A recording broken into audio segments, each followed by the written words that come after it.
Les Hauts-de-France distribuaient ou avaient à distribuer ce soir 50 sièges pour l'ensemble des 5 départements qui la composent. Et on peut tout de suite donner ce qu'est la nouvelle photographie politique de cette grande région.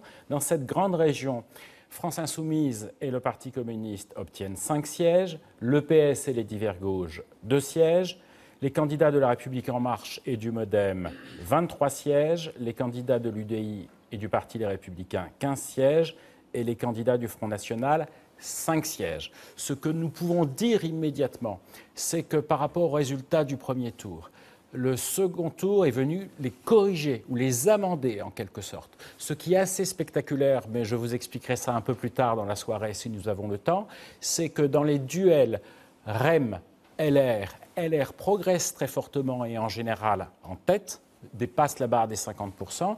Dans les duels REM, France Insoumise est en général en tête et dépasse la barre des 50%. Il n'y a que dans les duels REM-FN que REM est en moyenne au-dessus de la barre des 50%. C'est-à-dire que le plus souvent, on a un second tour dans ces législatives qui amplifie le premier. Et là, ce n'est pas le cas. Là, on a corrigé le premier tour. Qui corrige à chaque fois que REM est opposé à un autre candidat, qui peut être Front National, qui peut être le Parti Les Républicains, qui peut être la France Insoumise, ces candidats progressent très fortement.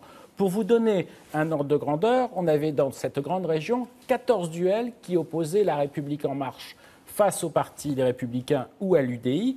11 de ces 14 duels, ce soir, sont gagnés par le Parti Les Républicains ou l'UDI, ce qu'on aurait eu beaucoup de mal à imaginer la semaine dernière au vu des résultats du premier tour. En revanche, si REM obtient un nombre de sièges aussi important dans cette grande région, 23, près de la moitié, c'est parce que dans les 24 duels qui opposaient un candidat de La République En Marche face au Front National, les candidats de La République En Marche l'emportent à 19 reprises. Donc c'est bien dans ces duels qui les opposaient aux candidats du Front National que les candidats de La République En Marche ont construit ce soir l'essentiel de leur succès.